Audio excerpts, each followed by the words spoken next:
you do that on the second part of the job. Right. But they're not doing it in the store. Doing it outside. So we are realizing we need to get outside. Right.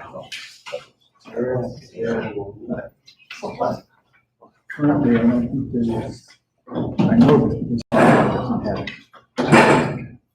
It doesn't address. Maybe yet. 7 o'clock. Oh, when is it?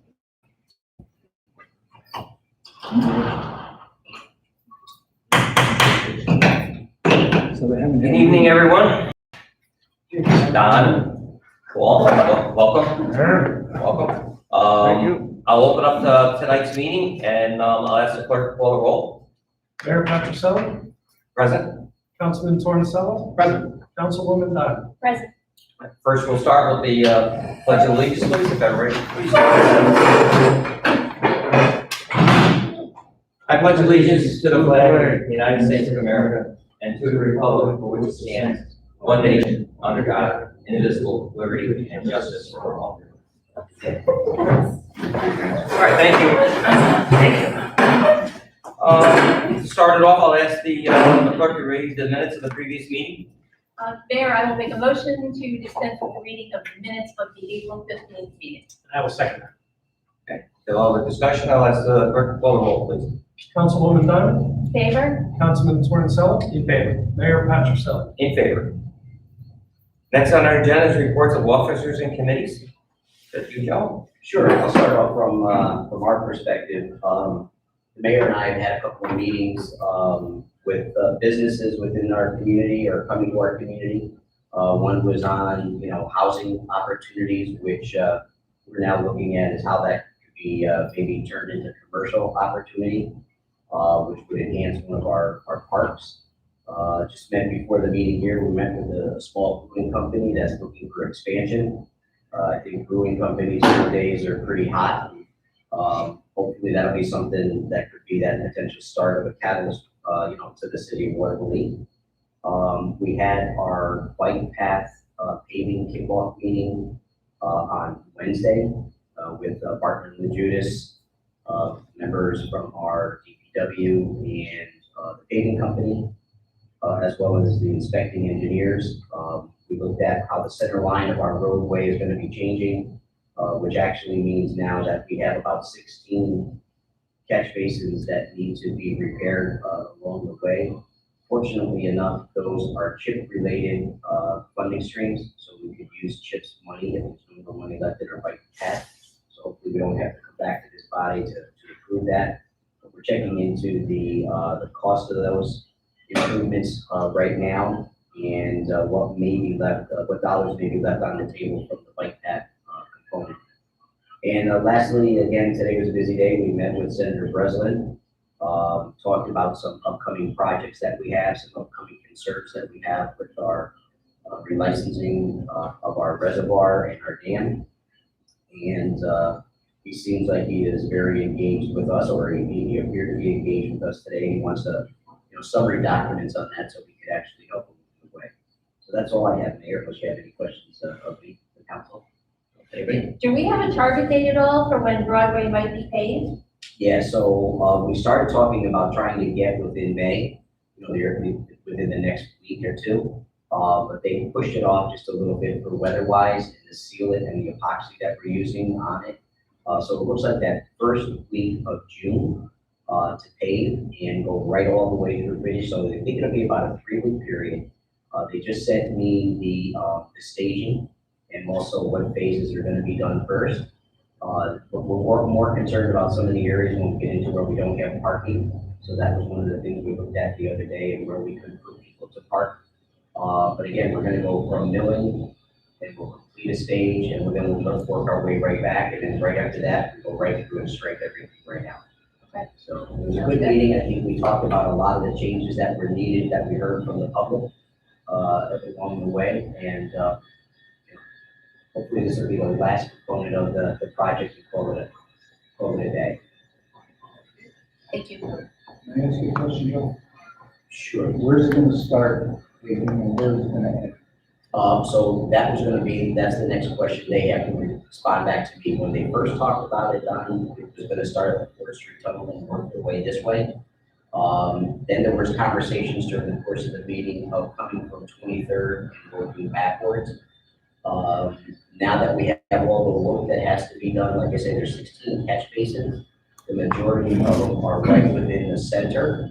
So by the time they mill, they want to jump and get a crew right on working on them going forward. So I was supposed to get an answer with the email today, but they decided yet that we got.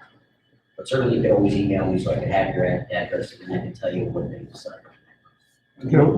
So the milling and repaving is stopping at 23rd, or it's going to encompass 23rd Street intersection? So the phases they talked about would be 23rd all the way down to 16th. That would be like a phase, and then you're talking 2 sides of the road, so you try to mill everything and clean up and get everything going, and then improve catch basins along the way. And then the next would be 16 all the way, because we also have to talk about detouring too, like where the detour areas are. If we had to consider truck routes to get them off Broadway and into the community and then back out. So get 23rd to 16th. 23rd, yeah, 23rd to 16th. Then it was 16th up to, what is it, 13th. And then it would be the whole Arsenal Way all the way down. So who was the successful bidder? Well, right from the onset, the guy who actually installed the bike path, that's the Luisi Brothers. It's all part of the It's contract. all part of the contract. Luisi Brothers, who did the bike path, is doing the paving as well. Oh, okay. And they're looking in some areas, going with a 1 wide, paver, and then in some areas where we get, a little bit of movement in the road, we'll do a double. So, You talk about some of the safety concerns, Joe, or is that a different meeting? Is that, rumble strips and then, there's supposed to be some of those posts that are gonna be put in. Yes. Right? yeah, so I know, the rumble strips and everything like that was included in the plan. Yeah. What we brought back afterward, like the bollards, in certain areas, and also the delineation markers, they'll come afterwards, so that'll be the last. Rumble strips is actually gonna be the last. That's the last time. And then after that comes all the striping along that way. Any other questions? Chief, do you have anything you'd like to talk about? I know you had your detail this week. Yeah, we set a couple of initiatives based on some critical incidents, some gun issues we had earlier in the month. So the initiative we had the first 2 weeks was positive. We had officers target specific offenses in areas of the city, and then over the last 3 days, we had what's called the Blue Gray detail, where the state police, Cohoes, and the city of Watervliet get together. We again engage in some enforcement acts throughout those city, the 2 locations, and it was we supported the state police, and it went very, very well. I don't look specific to numbers, although the numbers were high, but I'm not going to sit there and rattle off numbers to you. There was a lot of positive intelligence that was gathered.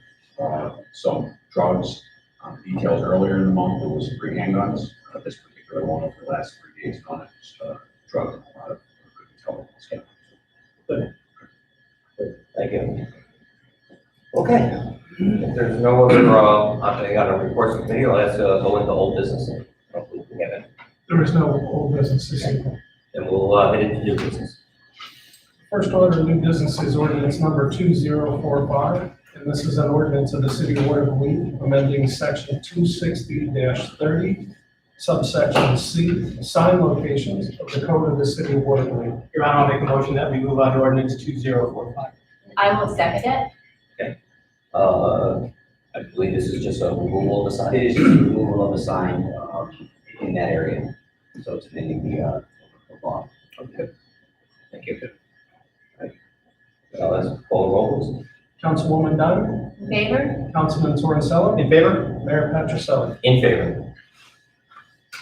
Resolution number 9821 is a resolution accepting and adopting the Watervliet Troy Congress Street Bridge Zone Waterfront Access and Connectivity feasibility study prepared by Alta Planning and Design Incorporated. Mayor, I make a motion that we move on resolution number 9821. I will second that. This one here, we saw, back on in April, we saw the presentation on the bridge study. This is adopting that bridge study so we can then go after funding down the road with it. And I think everybody was extremely happy with what we saw, what we got, and the work that Alta did for the city. So we're happy to put this before you for acceptance. It's a nice article too. Nice article. Yeah, I saw it, but I didn't read it yet. Nice article, great program, really excited about it. This is a huge deal for the city, man. I think so. We've been getting a lot of positive comments. Every once in a while you get somebody else, it's not so positive, but Yeah. there's always two sides. And she gave us, she gave the mayor and I the other day, and I shared it with the mayor, and I'll share it with the council as well, probably tomorrow. But she kind of gave us also some of the low-hanging fruit of that study, what we could potentially do. So if some of that money comes to fruition, like the neighborhood roundabout is $175,000. You know, the moving of the traffic light on 19th Street to Fifth Avenue would be $175. The neighborhood roundabout on Fifth Avenue and 18th is $25,000. So you start putting some of those amenities together, and now you have an actual piece of an area that you can see within reasonable dollar amounts. Helps the larger project, come through. Sure. Start looking at the bridge. So we're excited about that. The cost, like I said, were very much more in reason than we anticipated. Yeah, some of the numbers that we heard kicked around made it more reasonable, more feasible than I had thought. Yeah, yeah. That's paper numbers. We'll see what they really are. What they really are, absolutely. Good. All right, if there's nothing else, I'll go roll, please. Councilwoman Diamond, In favor? Councilman Torricella, In favor. Mayor Patrick. In favor? Your Honor, that concludes the new business of this evening's agenda. I believe no mandated tonight, so I'm guessing there's no appropriations in the county. No, she and I talked this morning a little bit about getting some information to you guys for the next meeting and possibly looking at kind of where we stand, at this point in 2021. A budget number. Look at some of the cost savings and some of the maybe some of the salary components that we've had to date, and what some of the improvements that we've been doing as well, like the phone system, the fob system, the computer systems, all that have been long since standing. Now we're starting to take those in and work. So we'll put those costs together as well. Not that it's lawfully connected, but is the phone system related to the computer system for FRB purposes? We're gonna try to draw that nexus to try to get that back, because there's a lot of components in that FRB that were electronics, I'll call it, and I think that they had that, for certain. Could we show that commitment that the FRB was working for? Yes. Good. All right, great. All right, next I'll open up for public comment, and Dave, if you mind opening that, please. Sure. At this time, the mayor and the council have authorized the public comment period. You have 2 minutes with which to address the council with any items you wish. We only ask that you state your name and address for the record.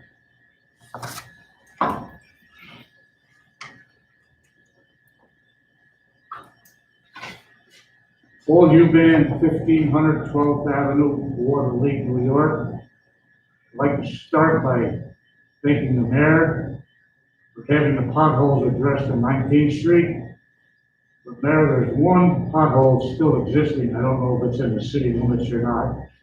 It's up on the hill coming east, near the Watervliet sign. It's pretty deep. Someone could look at that or find out whose responsibility is to have it taken care of. Is it just before the sign coming east? Right where the manhole is. Yes, coming east, coming down the hill. Also, I would like to ask what the status is of Chazen Company that was supposed to do a study. Is that still alive, or is it essay, or what? Does anyone have any knowledge about? Yeah, actually, you know what, I apologize for that, Mr. Yvonne. There were 2 things else that I missed and I forgot about, and just jogged my memory. We're gonna have 2 presentations by Jason. I believe one is gonna be at the next meeting, and that's the Downtown Revitalization Initiative. We're at the end of completing that study.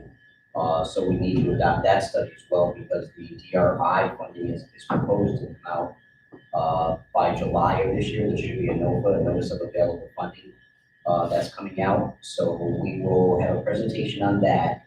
And then the week following will be another presentation by Jason on the parks inventory and the park study.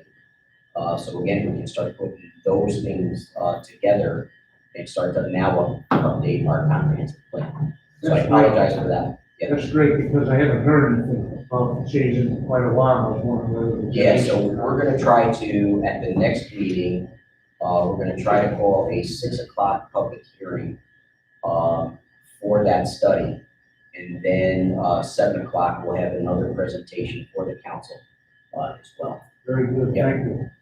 And I know, I'm gonna interrupt you for a second, okay, Mr. Sure, Ivan? sure. Don't take his 2 minutes away. Yeah, keep the clock. I ask this every time, and I know, but is Chazen working with Alta?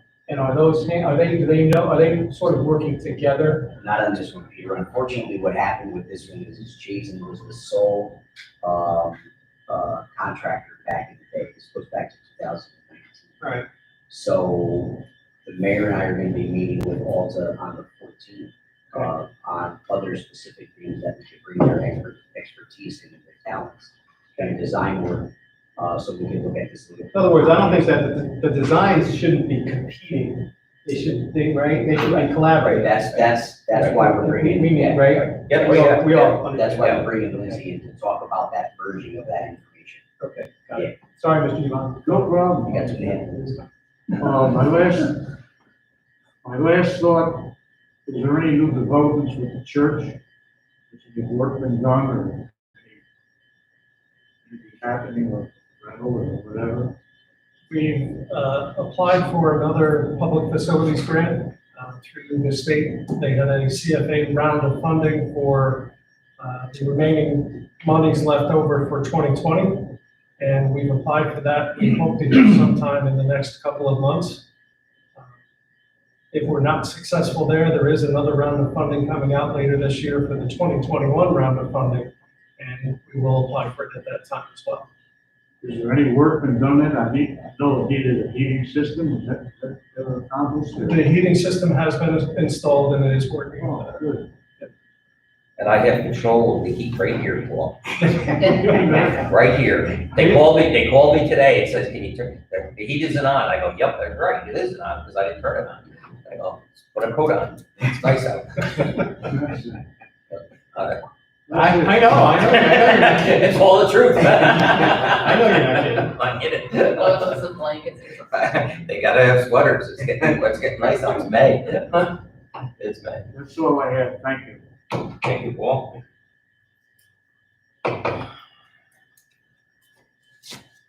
Okay. I do have a question. I will say. Don Whitehead, 1921 8th Avenue. Can somebody please tell me when the yard waste regulation was changed? I keep looking at the document, I keep researching. It was put in place in 1990.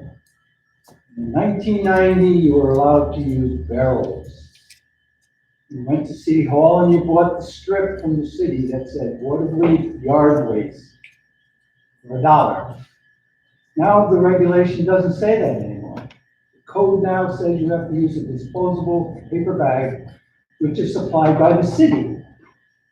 So, somebody please find out when the regulation was changed, because it does not have an annotation anywhere in the regulation showing when it was changed. Where do I pick up my free bags? Is there a Wow. problem? Lowell's doesn't sell them anymore. You know? They don't. I just bought some. Well, they do, I'm sure. Okay. They used to have the Watervliet Yeah. for $1. Yeah. Now don't. But regulation does say the city of Watervliet supplies it. And I have a question for the new chief of police. If somebody wants to make a complaint against another citizen or someone, how do they get a form? Because the only form that's currently on the city's website, the police department, is to make a complaint against a police officer.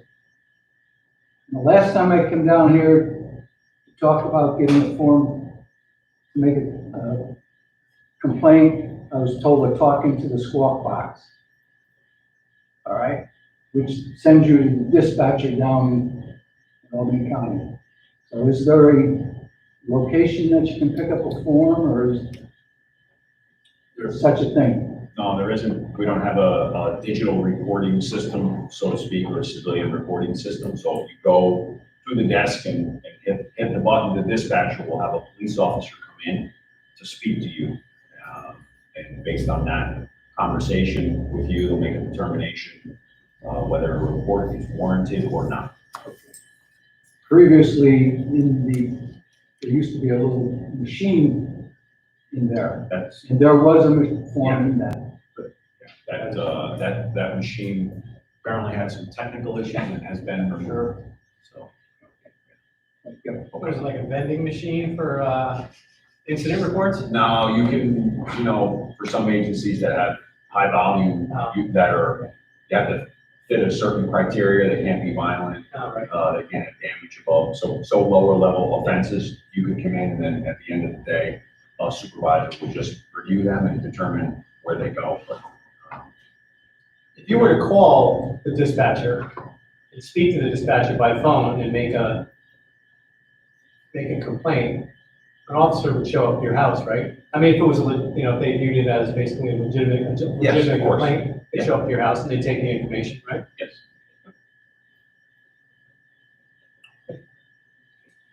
I don't know if you saw your email, that you. I did, thank you. All set. Okay. Is there anything else?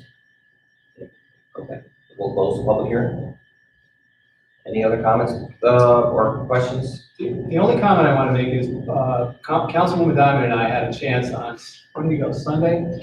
Last Sunday. We met with Dave Dressel and we took a tour of the reservoir, of the dam, of the hydroelectric plant, of the dry river, the dry river, The water line from Gilmore to Watervliet. I mean, it was absolutely fascinating. I almost wish that the residents could have an idea of how amazing the system is that brings them clean water when they turn on the faucet. It's absolutely, it's an engineering marvel, I think, first of all. And I just was fascinated by the whole thing.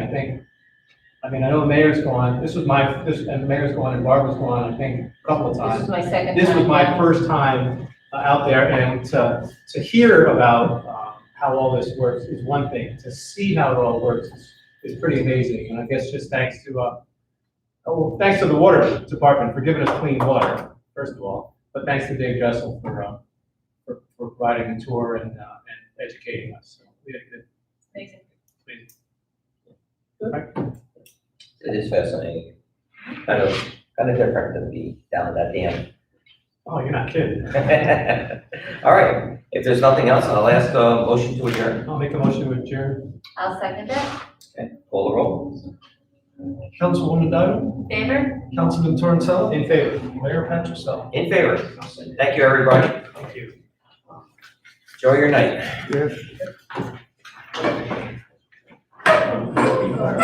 Quick one. Yeah, yeah.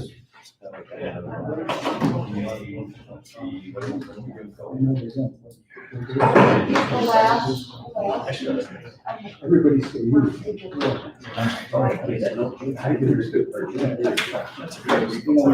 you are? So there was something I was talking to